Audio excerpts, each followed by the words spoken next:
안녕하세요. 사연살롱이에요. 오늘의 사연입니다. 올해 29살인 여자입니다.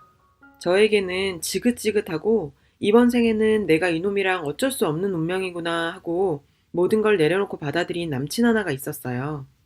하지만 조상님이 아무래도 저놈은 해도 해도 너무하구나 싶으셨는지 막판에 크게 한번 도움 주셨네요.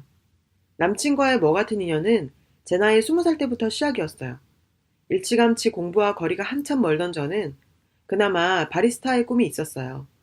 고등학교 졸업하자마자 이름 없는 커피숍에 알바로 일했고 그곳에서 이놈을 만났죠. 남친은 그 당시 손님이었고 저랑 동갑입니다. 구구절절 얘기를 하자면 글이 길어지니 사실만 쓸게요. 예상대로 전 이놈의 끈질긴 꼬심에 넘어갔네요. 그때까지 예상이나 했겠어요? 제 꽃다운 20대 청춘을 이런 개 새한테 낭비할지. 9년을 만나오면서 수십 번을 이별했지만 망할 놈의 인연, 운명을 어린 당시에는 믿었습니다. 우리는 운명이다라는 그놈의 속삭임에 넘어가는 순간 이놈과 헤어질래야 헤어질 수 없다는 걸 알았어요. 연애 기간이 길다 보니 집안끼리는 이미 거의 사돈처럼 지내고 양가 부모님은 암묵적으로 사위, 며느리처럼 대했죠. 참고로 남친의 부모님들은 매우 좋으신 분들입니다. 그래서 그나마 지금껏 도 닦으면서 만나왔어요. 위에도 말했듯이 남친과 수십 번 헤어졌지만 모두 똑같은 이유로 헤어졌어요. 문제는 돈이었는데요. 이놈은 영특한 머리로 알게 모르게 엄청 찌질하고 짜증나게 돈으로 장난질을 쳤습니다. 전 고등학교 졸업 이후로 늘 일을 했고 일하면서도 자격증 3개나 취득했어요. 제 자신을 칭찬할 만합니다. 근데 이놈은 4년제 졸업 후에 뭐 특별히 하는 거 없이 2년간을 취준생으로 지냈어요. 나중에는 공무원 시험 볼 거라는 핑계로 학원비 삥땅 치고 게임방 전전하던 나쁜 놈이었죠. 지 부모 등골 내 등골 다 뽑아 처먹어가면서 그동안 탱자탱자 놀아왔었어요. 예전에는 밥 먹으면서 입안 내용물 그대로 보이면서 진짜 해맑게 그냥 나 전업주부 할까? 자기가 돈 잘 버니까 나는 살림이나 하고 자기한테 내조나 해야겠다. 이렇게 얘기하길래 살림이나? 야, 살림이 얼마나 힘든 건 줄 알아? 뭣도 모르는 게. 그러고 지금 네 부모님 봐서라도 할 소리야? 너 뚝배기로 한번 맞아볼래? 진심 먹고 있던 뼈해장국 뚝배기 깰 뻔했어요. 그동안 쳐놀면서 눈치만 38단으로 늘었는지 슬슬 제가 자기를 벌레만도 못한 취급을 하고 있다는 걸 알았는지 그깟 돈 벌면 되지 큰 소리 치더니 피자집 배달 알바로 들어가더라고요. 제 마인드 자체가 남자 직업 그런 거 안 따집니다. 그냥 열심 성실 그거면 돼요. 어쨌든 자기가 이제껏 허송세월 보낸 건 어쩔 수 없는 거고 지금이라도 정신 차리고 뭘 하든 해서 부모 등골이라도 안 빼먹으려는 모습에 그래 저렇게라도 하는 거에 만족하자. 저게 어디냐 생각하며 끊임없이 제 자신과 타협하며 남친을 구원해주기로 했어요. 이놈이 돈을 벌기 시작한 뒤로 그동안 여기저기 등골 빼먹고 살았던 걸 깨달은 모양이에요. 돈 버는 게 정말 힘들다는 걸요. 근데 이놈은 지 돈은 힘들게 번 돈이고 제 돈은 쉽게 번 돈이었어요. 제가 20대 중반에 카페 오픈해서 돈은 잘 벌었어요. 그치만 부모님이 거의 80%를 저에게 투자해 주셨기 때문에 믿음에 보답하는 중이라 그렇게 큰 돈은 만져보지 못했죠. 그냥 제 나이 또래, 남들보다는 좀 더 버는 수준이었어요. 이놈은 항상 돈으로 잔머리를 굴렸죠. 제가 고졸이라 무시한 건지 군말 없이 지 뜻대로 하니 그동안 정말 몰라서 아무 말 안 했는지 알더라고요. 명색이 장사꾼인데 어디 앞에서 돈으로 짱구를 굴려? 데이트 비용은 거의 저 7, 그놈 3, 7대 3 정도 됩니다. 하지만 남친은 항상 더치페이라고 강조했죠. 속으로 그렇게라도 자존심 지켜주고 싶었어요. 예를 들자면 영화는 한 달에 한 번 보러 가요. 영화표는 남친이 꼭 산대요. 여기서 중요 포인트는 한 달에 꼭 한 번뿐이라는 거예요. 이유가 남친이 자기 표는 공짜로 살 수 있었거든요. 통신사 멤버십 VIP로 한 달에 한 번 공짜로 이용 가능했어요. 영화관 2번 가자 하면 볼 거 없다 하고 암튼 그렇게 가서 자기는 표 사고 저는 음료수, 팝콘, 오징어, 나초 사요. 근데 남친은 콤보를 먹어도 항상 음료를 에이드로 바꾸고 나초 치즈를 추가해요. 제가 2만 원 넘게 계산하면서 군말한 적 단 한 번도 없었거든요. 밥을 먹으러 가도 제가 3번 계산하면 남친이 한 번 하고요. 오늘은 자기가 계산해야 될 것 같은 촉이 오면 김밥 먹으러 가재요. 그 다음 데이트에는 또 제가 당연히 계산할 걸 아니까 비싼 거 먹으러 갑니다. 제가 소고기 사달라고 했을 때 무한리필집 갔었는데 지가 어느 날 소고기 사달래서 저번에 갔던 무한리필집 가자니까 고기 질 떨어진다고 1인분에 6만 원짜리 고깃집으로 절 끌고 가서 자기 혼자 4인분 처먹고 저는 1인분도 안 먹었어요. 저는 이때다 싶어 그놈한테 계산을 떠넘겨 보기로 했죠. 작정하고 있었거든요. 아직 제가 순진했던 건지 이 개새한테 또 당했어요. 화장실 간다더니 20분 넘게 안 오고 전화하니 안 받더라고요. 한참 후에 봤더니 너무 많이 먹어서 화장실 볼일 보다가 토할 것 같아서 약국에 소화제 사러 왔다고 개소리 시전하셨어요. 자기 거도 살까? 얼른 이쪽으로 와 하고 끊더라고요. 암튼 이렇게 살았어요. 그냥 산 거죠. 진짜 아무 생각 없이 받아들이면서 전생에 지은 죄 이렇게 갚는구나 생각하며 살았어요. 그놈의 정 때문에. 그런 이유도 없지 않았어요. 그렇게 시간이 지나니 양가 부모님들 슬슬 결혼 얘기가 나오더라고요. 저는 워낙에 제 엄마한테도 이러쿵저러쿵 얘기하는 스타일이 아니라 오랫동안 만나고 있으니 당연히 좋고 사랑하니 만나고 있는 줄 알고 계셨어요. 남친이 딱히 능력이 없지만 부모님 앞에서는 항상 선하디 선한 척을 해왔던지라 그냥 가족 같고 아들 같은 마음이셨을 거예요. 결혼 얘기 나왔을 때도 딱히 새로운 연애를 하고 싶은 마음도 없었고 처음에도 언급했지만 이번 생에는 이놈 안고 가자 했어요. 해탈이라고나 할까요? 수많은 일들이 있었지만 밤새 얘기해도 안 될 것 같으니 생각할게요. 암튼 이렇게 부모님들 따로 만나셔서 상견례 했어요. 아, 이렇게 진짜 결혼을 하게 되는구나. 그래도 그놈이 짱구는 굴려도 심성이 먹 같은 놈은 아니니까 라며 또 한 번 합리화시키고 받아들였죠.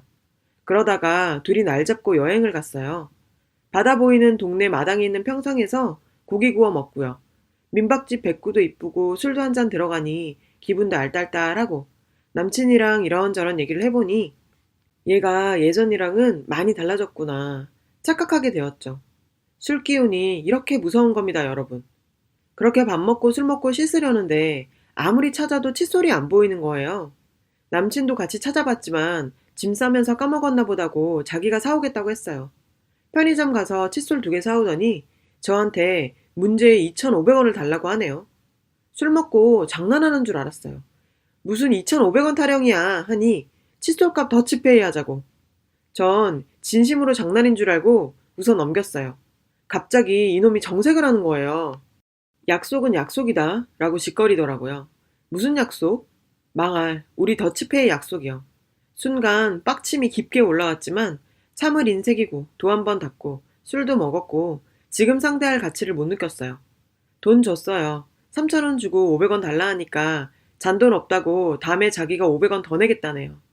그 또한 똑같은 연놈 되기 싫어 오냐 네 말 다 맞다 하고 넘겼어요. 그렇게 기분 다 잡치고 자려니 잠이 안 오더라고요. 이놈은 이미 잠들었고요. 맥주나 한 잔 더 하자 싶어 편의점에 맥주 사러 갔죠. 캔맥주 사고 씹을 안주거리 찾아 편의점 안을 둘러보던 중 문제의 2,500원짜리 칫솔을 발견했어요.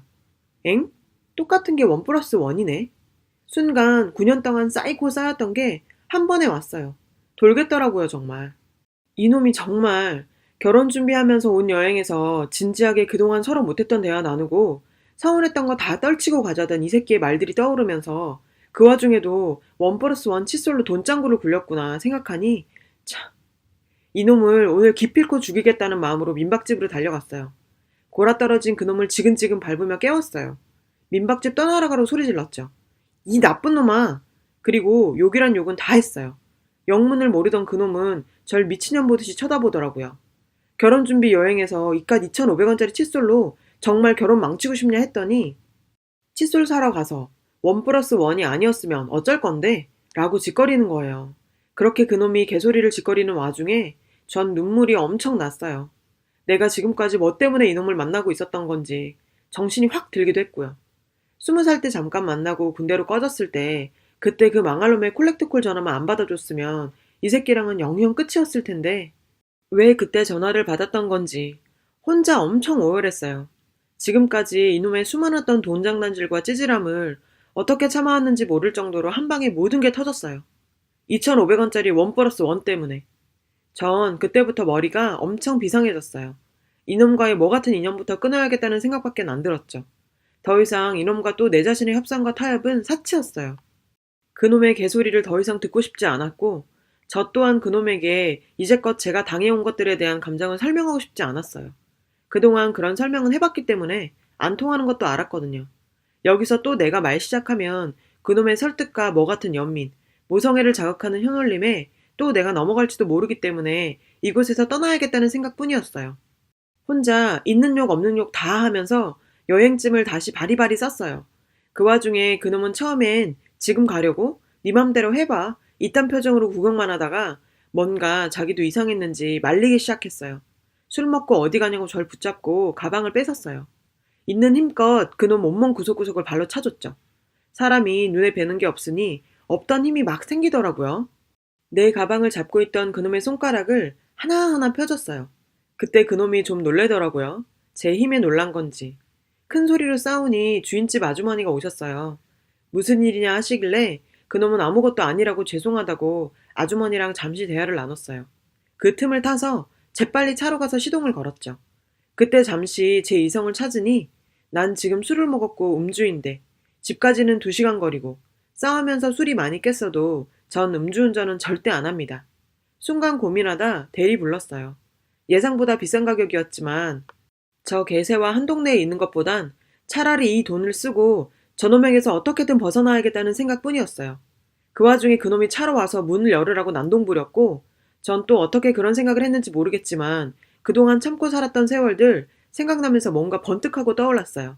일단 그놈을 차에 태웠죠. 대리기사님 기다리는 동안 둘이 한마디도 안 하고 있었어요. 그러다 그놈이 한마디 하더군요. 별거 아닌 걸로 지금 이게 뭔 짓이냐? 으이그. 너한테는 그냥 2,500원짜리 칫솔, 나한테 맨날 하던 보통 일일 뿐이겠지만 나는 오늘 너랑 9년간의 뭐 같았던 인연을 지금이라도 끝낼 수 있는 마지막 기회다. 두고 보자 생각했죠. 그렇게 대리기사님 오셨고 목적지를 향해 달려갔어요. 고속도로 중간쯤 갔을 때 기사님께 잠시 휴게소 들려달라 부탁했어요. 그놈은 자고 있었고 휴게소에 도착해서 깨웠죠. 제가 그놈한테 다정하게 화장실 안 가고 싶냐 물었어요. 자다 깨서 이제 화 좀 풀렸어? 이러면서 화장실 갔어요. 그리고는 대리기사님께 그냥 지금 출발해달라고 했어요. 아저씨 놀라서 쳐다보시는데 저 사람이 데이트 폭력해서 이 밤에 대리불러 도망가는 거다. 부탁 좀 드린다며 울먹이며 말하니까 진짜요? 이러시면서 제 말 믿으시고 그렇게 출발했어요. 도착할 때까지 폰은 꺼뒀고요. 집에 들어가서 폰 켜자마자 0.1초 만에 전화 오더라고요. 그놈 아직도 휴게소래요. 뭐 하는 짓이냐길래 생각해보니 네가 내 차에 기름 한 번 안 넣어줬고 너 보면 당연히 대리비도 안 줄 텐데 널 내 차에 태워갈 이유가 있냐? 아까 나한테 받은 3,000원으로 히치하이킹이라도 해 라고 하니 장난치지 말고 돌아오라네요. 아직 사태의 심각성을 모르는 듯해서 더 이상 너하고 엮일 일 없고 내가 미쳤냐? 너 같은 새끼랑 결혼? 내가 살면서 칫솔한테 이렇게 고마워할 일이 생길지 알았겠냐? 여행 갈 때 칫솔 안 챙긴 것도 네가 늘 얘기했던 뭐 운명의 결정체다 라고 말한 뒤 전화 끊고 꺼버렸어요. 집으로 전화 엄청 오더라고요. 새벽에 부모님들 난리 났죠. 전 이 사태를 예상했고 한 번은 겪어야 될 일이기에 부모님 속 한 번 상하게 했어요. 그리고는 제가 쟤랑 진짜 결혼했으면 그게 더 불효였을 거라고 부모님께 말씀드렸죠. 일단 저한테 술 냄새도 나니까 사태를 정리하고 내일 다시 얘기하자 하시더라고요. 휴게소 오리알 그놈은 그놈 부모님이 데리러 갔고요. 다음 날 부모님께 정확하게 다시 말씀드리고 뒷일은 나 혼자 알아서 다 정리하겠다 했어요. 가게 출근하니 역시 그놈 기다리고 있었어요. 2차전 시작했죠. 난 분명 헤어지자고 말했고 네가 할 수 있는 모든 짓을 해보라고 했어요. 그놈은 찌질이처럼 딱히 뭘 안 하더라고요. 매달리고 날 설득하는 짓밖에. 신기할 정도로 9년간의 정이 정말 단 1%도 안 남고 뚝 떨어졌어요. 그 뒤로 2주 정도 왔다 갔다 하고 경찰은 딱 한 번 불렀어요. 경찰 한 번 왔다 가니 지금은 전화로만 괴롭혀요. 끝까지 찌질한 놈. 그리고 마지막으로 그놈 부모님과 통화했습니다. 그놈 부모님이 너무 미안해하시고 어머니는 울기까지 하셨죠. 아들 못나게 키워 미안하다고 하시며 그놈 아니더라도 한 번씩 연락하면서 지내자 하셨어요. 어머니께 죄송하지만 그 말씀은 못 들어드리겠다고 확실히 선을 긋고 모든 게 끝났습니다. 돈 없고 능력 없는 건 죄가 아니죠. 사람 마음을 이용하고 능멸하는 게 죄인 거지. 여기까지입니다. 그럼 이만 갑니다. 여러분, 사연 댓글에 응원과 현명한 조언 부탁드려요. 좋아요와 구독은 저에게 큰 힘이 됩니다. 오늘도 좋은 일 가득하세요.